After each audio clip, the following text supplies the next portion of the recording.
आस्था college की online कक्षाओं में आप सभी का स्वागत है। ऐसा मैं आशा करता हूं कि ये कक्षाओं का आप सभी विद्यार्थी लाभ उठा पाएंगे।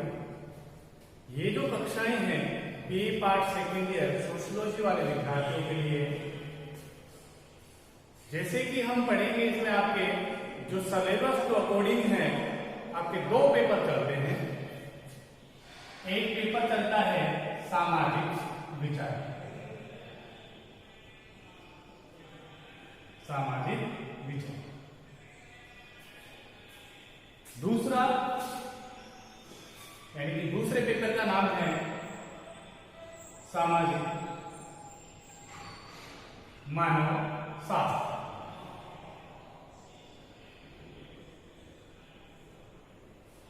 आपके BA part second year sociology में दो पेपर चलेंगे।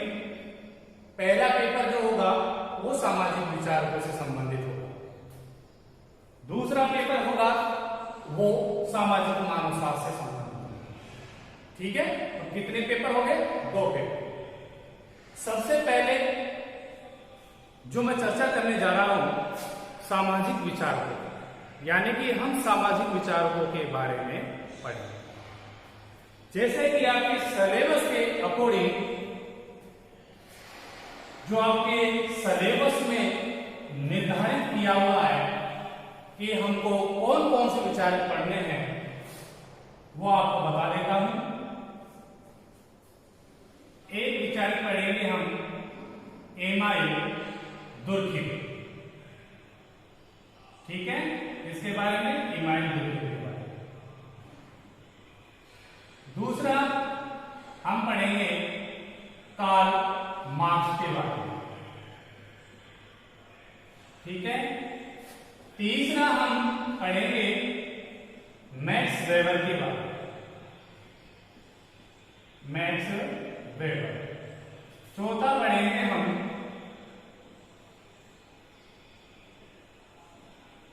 जीएस घूरिये के बारे में, जीएस घूरिये के बारे में। पांचवा पढ़ेंगे हम आर.के. मुखर्जी, यानी कि राधा कमल मुखर्जी। ठीक है, इस तरह से BA part second year sociology में सामाजिक विचारकों के अंतर्गत सिलेबस के अकॉर्डिंग हम 5 विचार पढ़ेंगे जो आपके सिलेबस में दिए हुए हैं। Emile Durkheim, Karl Marx, Max Weber, G S Ghurye, यानी गोविंद सदाशिव घूरिये का पूरा नाम है जीएस घूरिये, गोविंद सदाशिव घूरिये। दूसरा आर.के. मुखर्जी, राधा कमल मुखर्जी। पूछता है आपसे कि कोई दो भारतीय समाजशास्त्रियों के नाम बताइए, तो ये हैं भारतीय समाजशास्त्री। कौन कौन से? जीएस घूरिये, राधा कमल मुखर्जी, ये हमारे भारत के समाजशास्त्री। बाकी ये तीनों के तीनों कहां के हैं? विदेशी। जैसे एमाइल दुर्खिम है वो फ्रांस के हैं, कार्ल मार्क्स है जर्मनी के हैं, मैक्स वेबर है जर्मनी के हैं। ठीक है, अब आपने इतना तो पढ़ा होगा कि समाजशास्त्र का संस्थापक कौन है, जनक कौन है, पिता कौन है। तो समाजशास्त्र का संस्थापक जनक अगस्त काम्टे को माना जाता है। इनका जन्म 19 जनवरी 1798 को फ्रांस के मार्टिये के कस्बे में हुआ। इनकी मृत्यु जो हुई 5 सितंबर 1857 को। इनकी पुस्तकें जो इन्होंने अपने जीवन में किताबें लिखी, रचनाएं लिखी, उनकी हम चर्चा करते हैं शॉर्ट में। Positive philosophy, positive polity, religion, humanity.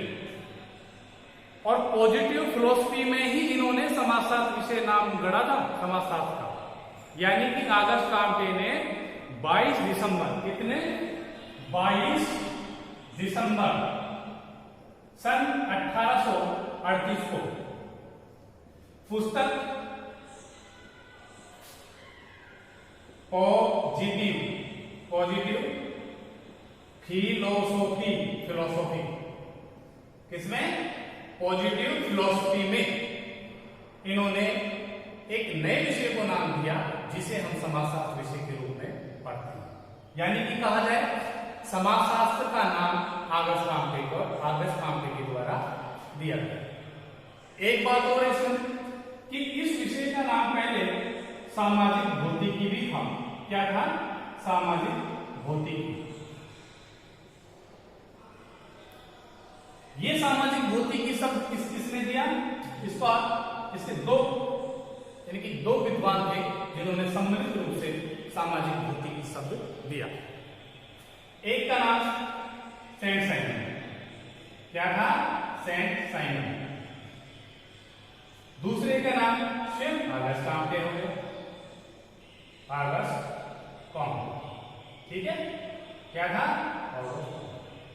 अब इसमें से दो चीजें बन गई हमारे पास कि भाई समाजशास्त्र का नाम या समाजशास्त्र के पिता, समाजशास्त्र के संस्थापक कौन है? तो उत्तर होगा ऑगस्ट काम्टे। दूसरा एक क्वेश्चन ये बन गया कि समाजशास्त्र को सामाजिक भौतिकी का शब्द किसने दिया? तो दो व्यक्ति का नाम आएगा, किसका? सेंट साइमन का और ऑगस्ट का, ठीक है। अब आपके दिमाग में एक बात ये चल रही होगी कि इसको भाई सामाजिक भौतिकी से समाजशास्त्र क्यों कहा गया? इसके पीछे दो कारण हैं। जैसे कि विद्वान बताते हैं,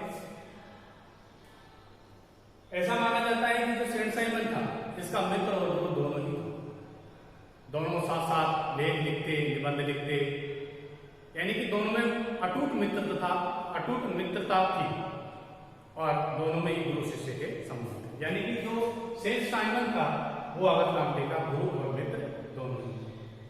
ये दोनों जब लेख लिखते, इधर ऑगस्ट काम्टे लेख लिखता, उधर सेंट साइमन, तो इन लेखों की चर्चा समाज में होती, यानी कि किसके विचारों को पसंद किया जाता था?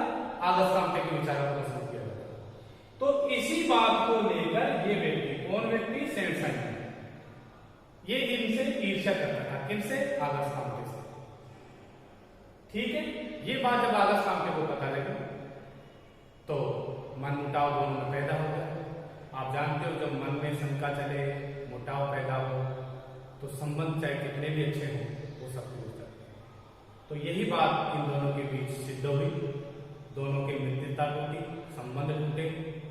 इसी चीज को लेकर ऑगस्ट काम्टे सेंट साइमन से अलग होकर उन्होंने अपने विषय का नाम क्या दिया था? सामाजिक भौतिकी से समाजशास्त्र। दूसरी बात कही जाती है कि एक बेल्जियम का वैज्ञानिक था, किस कहां का? बेल्जियम का, और उनका नाम था एडोल्फ क्योटेले। क्या नाम था? एडोल्फ क्योटेले। इस व्यक्ति ने सोशल फिजिक्स यानी कि सामाजिक भौतिकी शब्द चुरा लिया था। ये बात ऑगस्ट काम्टे को सही नहीं लगी और उन्होंने अपने विषय का नाम सामाजिक भौतिकी से हटाकर समाजशास्त्र रख दिया, ठीक है। ये बात हुई ऑगस्ट काम्टे की। अब बात करते हैं कि ऑगस्ट काम्टे ने कौन कौन से सिद्धांत दिए। जैसे कि इन्होंने विज्ञानों का वर्गीकरण किया था, विज्ञानों को इन्होंने 6 भागों में बांटा: गणित शास्त्र, खगोल शास्त्र, भौतिक शास्त्र, रसायन शास्त्र, जीव विज्ञान, समाजशास्त्र, ठीक है। दूसरा सिद्धांत इनका प्रत्यक्षवाद का था, जिसमें वो कहते हैं कि आंखों देखा हार सत्य पर आधारित प्रत्यक्षवाद है। यानी कि जो समाज है, हमारा समाजशास्त्र विषय है, जो समाज की चीजों का अध्ययन करता है वो पूरी तरह से वैज्ञानिक है, यानी कि अवलोकन योग्य है। जो हम देखते हैं उनको सिद्ध करते हैं, तो इसी कारण समाजशास्त्र को विज्ञान माना भी जाता है। अगली बात, अगला योगदान इनका यह है कि इन्होंने समाजशास्त्र को 2 भागों में बांटा। एक तो सामाजिक स्थितिकी, दूसरा था सामाजिक गति। सामाजिक स्थितिकी से ऑगस्ट काम्टे का तात्पर्य समाज की संरचना से था। जिस प्रकार हमारे शरीर की संरचना होती है, जिसमें भांति भांति के पार्ट्स होते हैं, आंख है, नाक है, कान है, इस तरह समाज की भी संरचना होती है जिसमें धर्म, परिवार, विवाह आदि सब होते हैं। तो प्रथम के अंतर्गत यानी कि सामाजिक स्थिति के अंतर्गत हम किसका अध्ययन करते हैं? समाज, परिवार, विवाह, धर्म आदि का अध्ययन करते हैं। दूसरा भाग इन्होंने जो समाजशास्त्र विषय का बताया, सामाजिक गति, यानी कि जहां पहला भाग है सामाजिक संरचना से विवाह परिवार धर्म है, तो दूसरा भाग हो गया सामाजिक गतिकी का, यानी कि जब इनमें परिवर्तन होता है, यानी कि समाज की संरचना में परिवर्तन होता है, तो उसका अध्ययन सामाजिक गतिकी में किया जाता है। जैसे कि एग्जाम्पल के लिए आप लगाओ कि हमारा सामाजिक संरचना का जो पहला पार्ट है स्थितिकी का, तो परिवार, ये अपने आप में संरचना है, ठीक है। अब गतिकी के अंतर्गत जो परिवर्तन करेंगे, तो पहले जो संयुक्त परिवार था अब कहाँ है, अब एकल परिवार हो गया, ठीक है। दूसरी बात, जैसे मान लो विवाह को लगा लीजिए, विवाह पहले अपने बड़े बुजुर्ग है वो सब तय करते थे, और आज क्या है, एक परस्पर आकर्षण का चीज है, यानी कि लड़का लड़की को पसंद करेगी, लड़का लड़की को पसंद करेगी, और लड़का लड़की, ये हुआ। यानी कि ये सारे बदलाव हमारे समाज में हो रहे हैं, और इनका अध्ययन सामाजिक गतिकी के अंतर्गत किया जाता है। अगली बात उन्होंने बताई, यानी अगला उनका जो सिद्धांत का योगदान था वो 3 स्तरों का नियम का। उन्होंने 3 स्तर कौन कौन से बताए, धार्मिक, तात्विक, वैज्ञानिक। कौन कौन से, धार्मिक, तात्विक, वैज्ञानिक। धार्मिक स्तर पर अगस्त कामते कहता है कि मनुष्य जब इस संसार में आया तो उसने मुख्य रूप से अपने दिमाग में कल्पनाएं बनाई। क्या बनाई, कल्पनाएं, यानी कि हर चीज के पीछे कल्पना, क्या ऐसा हो गया, शायद ऐसा हो गया होगा, या ऐसा है, कल्पनाएं थी मतलब कुल मिलाकर। यानी कि जो वो सोचता है कल्पना के आधार पर कि जो कुछ संसार में देख रहे हैं ये किसी न किसी ने बनाई। फिर दूसरा स्तर आता है तात्विक स्तर, यानी कि यहां आके कुछ वो थोड़ा समझता है कि ये जो संसार चल रहा है वो किसी न किसी शक्ति के द्वारा ही चल रहा है। वो शक्ति अदृश्य निराकार है, वो हमें दिखती नहीं है। यानी कि इस स्तर पर सोचा कि इस संसार को चलाने के लिए कोई ना कोई शक्ति है, लेकिन वो हमें दिखती नहीं है, वो निराकार है, कोई आकार नहीं है उसका। तीसरा स्तर बताया इन्होंने विज्ञान का या वैज्ञानिक, यानी कि हम इस स्टेज पर आ गए हैं तो वर्तमान में वैज्ञानिक, यहां सुनी सुनाई बातों से, कल्पना से कोई काम नहीं चलता है, सिर्फ काम चलेगा आंखों से। इससे आंखों से जो हम समाज में सत्य देखते हैं वही विज्ञान है, वही वैज्ञानिक अध्ययन। यानी कि इस स्तर पर वो वैज्ञानिक अध्ययन को महत्व देते हैं। जैसे समाज में जो भी समस्या चल रही है उसका उसी रूप में अध्ययन, जैसे कि परिवार कैसा है, समाज में क्या क्या अपराध बढ़ रहे हैं, समाज की स्थिति वर्तमान में क्या है, तो सही बातों का अध्ययन करना, अवलोकन तरीके से समाज का अध्ययन करना ही वैज्ञानिक स्तर पर होता है। तो 3 स्तर हो गए, धार्मिक हो गया, तात्विक हो गया और वैज्ञानिक हो गया, ठीक है। ये थी मुख्य बातें समाजशास्त्र के संस्थापक या जनक अगस्त कामते। अब जो हम चर्चाएं करेंगे, जिसके बारे में आपको मैं बताना जा रहा हूं, जो हमारे सामाजिक विचार हैं उनके बारे में हम चर्चा करेंगे। जैसे कि हम पहला जो विचारक है इमानुएल कांट, कौन सा, इमानुएल कांट, उसके बारे में थोड़ी सी मोटी मोटी से चर्चाएं करेंगे। Emmanuel can't,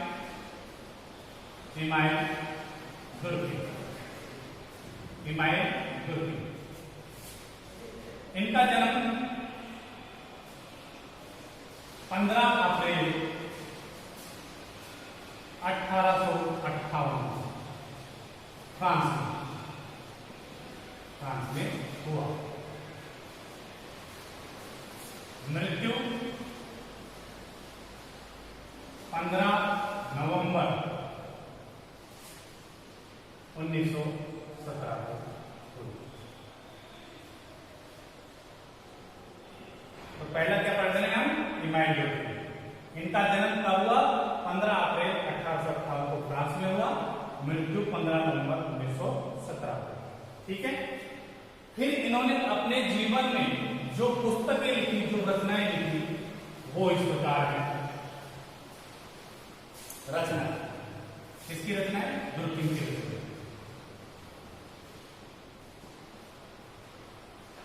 the division of labour society, society. ठीक है। दूसरी रचना द रूल्स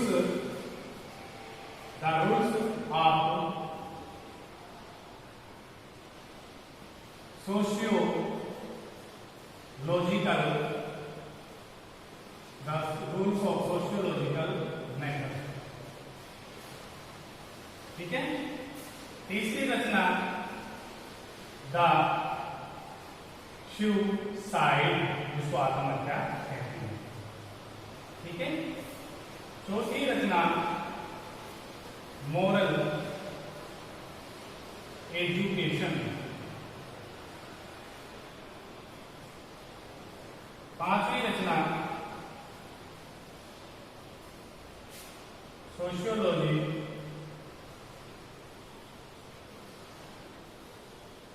ऑफ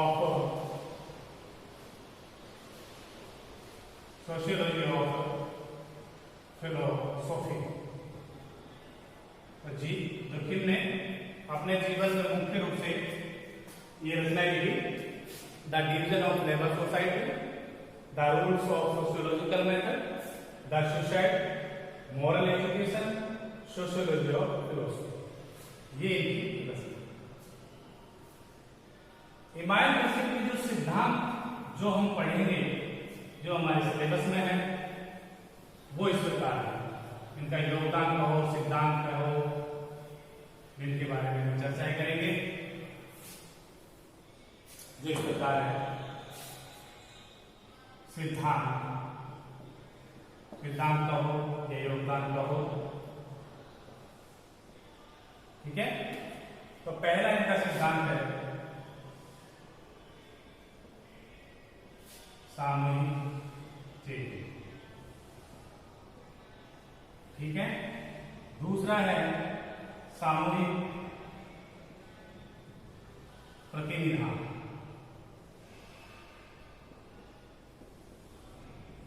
तीसरा है सामाजिक तथ्य।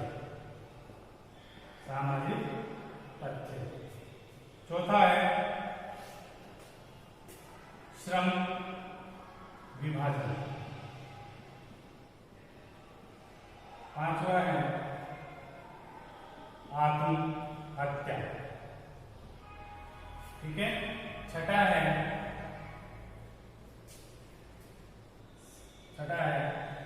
धर्म। सातवां है सामाजिक एकता।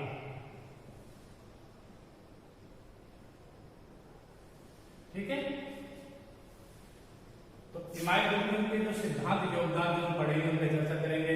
सामूहिक चेतना के बारे में, सामूहिक प्रतिनिधान के बारे में, सामाजिक तथ्य के बारे में, श्रम विभाजन के बारे में, आत्महत्या के बारे में, धर्म के बारे में और सामाजिक एकता के बारे में। सबसे पहले बात करें सामूहिक चेतना क्या होता है। जैसे कि आप सभी को पता है, चेतना क्या है? एक विचार है जो मनुष्य के दिमाग की पैदाइश है।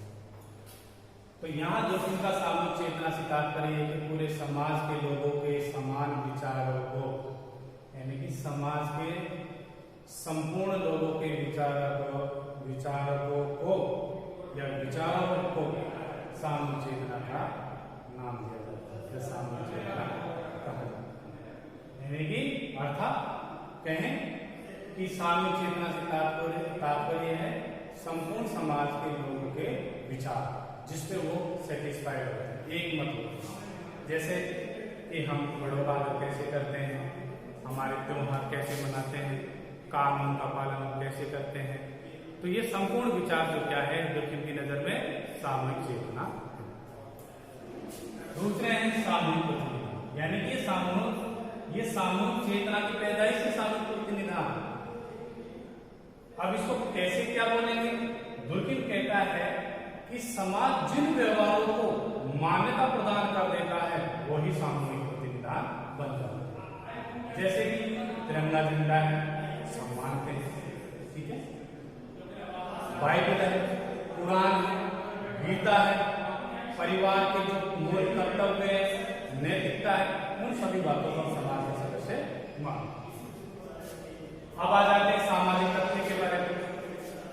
दुर्कheim कहता है कि सामाजिक जो तथ्य हैं कार्य करने के तरीके हैं। क्या है? सामाजिक तथ्य कार्य करने के तरीके। अब ये सामाजिक तथ्य कौन कौन से हैं? जैसे हमारा परिवार है, हमारे जातीय धर्म है, रीति रिवाज है, त्योहार, देवी देवता, यानी कि जो भी चीज समाज में आप देखते हो, दुर्कheim की नजर में वो सामाजिक तथ्य है। इन्होंने सामाजिक तथ्य के दो प्रकार बताए। एक तो सामान्य तथ्य, सामान्यता से तात्पर्य कि जो पूरे समाज में फैले हो, जो समाज अधिकांश समाजों में वो पाए जाते हैं। अब जैसे प्रथा, परंपराएं, धर्म, नैतिकता, कानून, ये सभी समाज में पाए जाते हैं। इन बातों को तो आप मानते हो ना। दूसरा जो प्रकार इन्होंने बताया सामाजिक तथ्य का, व्याधिकीय या असामान्य तथ्य, यानी कि रोग पैदा करने वाला। तो दुर्कheim कहता है कि व्याधिकीय तथ्य, असामान्य तथ्य वो होते हैं जो समाज के लिए हानिकारक है। जैसे चोरी है, डकैती है, वेश्यावृत्ति, अपराध है, ये सब कैसे तथ्य हैं? व्याधिकीय या असामान्य। अगला सिद्धांत इनका है श्रम विभाजन का सिद्धांत। श्रम विभाजन यानी कि कार्य का बंटवारा। दुर्कheim कहता है जब समाज की जनसंख्या बढ़ती है तो लोगों की आवश्यकताएं भी बढ़ती हैं। लोग अपनी आवश्यकताओं की पूर्ति के लिए एक दूसरे पर निर्भर हो जाते हैं, और जब उनके बीच कार्यों का बंटवारा होता है तो उसी को हम श्रम विभाजन कहते हैं। एग्जाम्पल के लिए कोई भी स्कूल, कॉलेज, कुछ भी देख लो आप, हर व्यक्ति चपरासी नहीं होता है, हर व्यक्ति टीचर नहीं होता है, हर व्यक्ति बाबू नहीं होता है, क्योंकि सभी की योग्यता अलग होती है। क्योंकि चपरासी का काम तो चपरासी करेगा ना, क्या वो पढ़ाएगा? क्योंकि उसकी योग्यता ही नहीं है। ठीक है, टीचर का काम टीचर ही करेगा, वो पढ़ाएगा। वो चपरासी का काम नहीं करेगा क्योंकि उसकी योग्यता अलग है। तो इसी तरह हम हर चीज में देख लो कार्य निर्धारित है। हम अपने ऊपर देख लो, हम कोई भी काम करते हैं, ठीक है, हमारा ये कार्य निर्धारित है कि मैं भाई मकान बनाने का कार्य, लेकिन कपड़े तो नहीं बना सकता ना, कपड़ों के लिए तो किसी न किसी पे डिपेंड है। तो इसी तरह लोगों के बीच कार्यों का बंटवारा दुर्कheim के अनुसार श्रम विभाजन होता है। अब ये श्रम विभाजन के उन्होंने 3 प्रकार बताए हैं। आदर्शहीन श्रम विभाजन पहला कौन सा है? आदर्शहीन श्रम विभाजन। दूसरा बलात् श्रम विभाजन, दूसरा कौन सा है? बलात् श्रम विभाजन। तीसरा कौन सा है? व्यक्तिगत कार्य की अपर्याप्तता। आदर्शहीन श्रम विभाजन से दुर्कheim का तात्पर्य है कि जहां शोषण का काम होता हो, कैसा? जहां शोषण का काम होता हो, व्यक्ति को नहीं समझता हो,